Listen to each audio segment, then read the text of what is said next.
Alors, dans cette vidéo, on va étudier la définition de la racine carrée d'un nombre.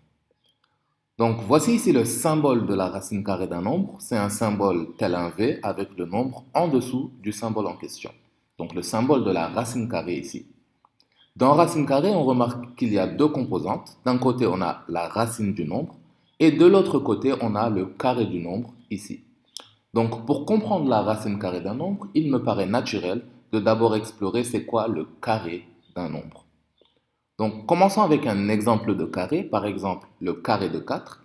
Le carré d'un nombre, c'est le nombre en question avec un petit 2 au-dessus, donc c'est la notation du carré d'un nombre, et c'est tout simplement égal au nombre multiplié par lui-même deux fois. Et 4 fois 4, ça nous donne 16, et donc on dit que le carré de 4 est égal à 16. Et la notation, c'est ce 4 avec un petit 2 au-dessus, égal à 16. Le carré de 3, c'est 3 au carré ici qui est égal à 3 fois 3 et me donne donc 9. Le carré de 3 demi, c'est 3 demi fois 3 demi qui me donne 9 sur 4. Et donc on dit que le carré de 3 demi, c'est égal à 9 quarts. Et donc dans cette notation, 4 au carré égale à 16, 4 représente la racine alors que 16 représente le carré. C'est une relation qui existe entre 4 et 16, et 4 est la racine, 16 est le carré. Un peu comme la relation qui existe entre 10 et 20. 10 est la moitié et 20 est le double. Donc c'est deux opérations, deux relations qui existent entre ces deux nombres. Donc dans cette notation, 4 au carré égale à 16, on est passé de la racine vers le carré, et donc en appliquant le carré, on trouve le carré du nombre en question. On voudrait peut-être aussi passer du carré vers la racine, et dans ce cas-là, on applique ce qu'on appelle la racine carrée du nombre. Et dans ce cas-là, on trouve la racine en question. Donc 4 au carré égale à 16, c'est équivalent à racine de 16 égale à 4. Les deux opérations sont bien différentes, mais elles veulent dire la même chose. Elles expriment toutes deux la relation qui existe entre 4 et 16. Donc, définition exacte de la racine carrée. La racine carrée d'un nombre positif A et le nombre positif B tel que B au carré est égal à A. Donc, on veut dire par là que si racine de A est égale à un nombre B, alors automatiquement on peut conclure que B au carré est égal à A. Et dans cette définition, on a précisé que A et B doivent être des nombres positifs.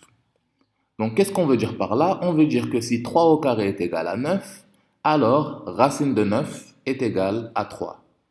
Que si 3 demi au carré c'est 9 quarts, alors racine de 9 quarts c'est égal à 3 demi. Et de manière générale, si A au carré est égal à B, alors ça veut dire que racine de B est égale à A et B étant deux nombres positifs, bien évidemment. Alors, maintenant qu'on comprend la définition de la racine carrée, essayons de trouver la racine carrée d'un nombre. Par exemple, si on voulait trouver la racine carrée de 25, comment faire? Ça consiste en se poser la question, quel nombre multiplié par lui-même me donne 25? Et naturellement, la réponse ici, c'est 5 fois 5. Et donc, on dit que la racine carrée de 25, c'est bel et bien 5. On pourrait aussi se demander pourquoi pas moins 5 fois moins 5. Moins 5 fois moins 5 me donne 25. Les moins vont se combiner pour donner un nombre positif. Et donc, on pourrait aussi dire que racine de 25, c'est égal à moins 5. Pourquoi choisir la partie positive? Pourquoi pas le nombre négatif, moins 5? Et la réponse, c'est que dans notre définition de la racine carrée, on a précisé que le nombre, c'est le nombre positif tel que son carré me donne le nombre. Donc, automatiquement, ici, on peut éliminer les racines négatives. Si on voulait trouver la racine carrée de 14, encore une fois, on se pose la question, quel nombre multiplié par lui-même me donne 14? Certains élèves vont se dire 7 fois 2, mais ce n'est pas 7 fois 2 puisque 7 et 2 ne sont pas le même nombre. Ici, je recherche un nombre tel que multiplié par lui-même me donne 14. Et c'est beaucoup plus dur de penser à un nombre qui multiplié par lui-même me donne 14, car 14 n'est pas un carré parfait comme 25 qui est fait de 5 et 5. Donc dans ce cas-là, on utilise généralement une calculatrice et on tape 14 dans notre calculatrice en question.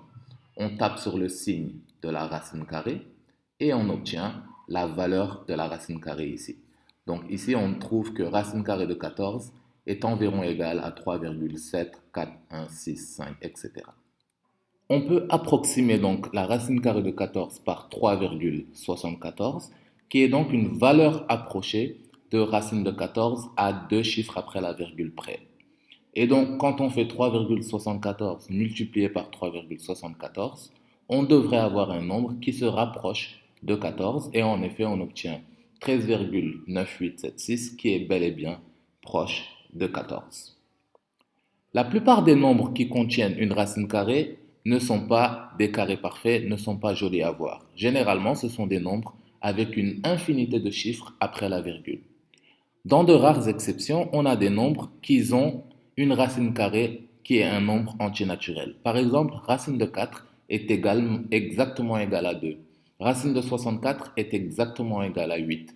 Et on appelle ces nombres-là des carrés parfaits, donc des carrés de telle sorte que leur racine carrée est un nombre entier naturel. Donc pour trouver ces carrés parfaits, on se réfère donc à notre table de multiplication.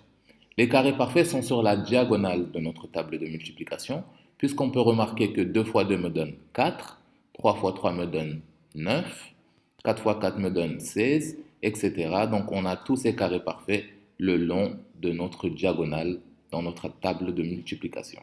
Et donc c'est un bon repère de connaître tous ces carrés parfaits, car ils nous seront très utiles dans la simplification des racines carrées dans les vidéos futures.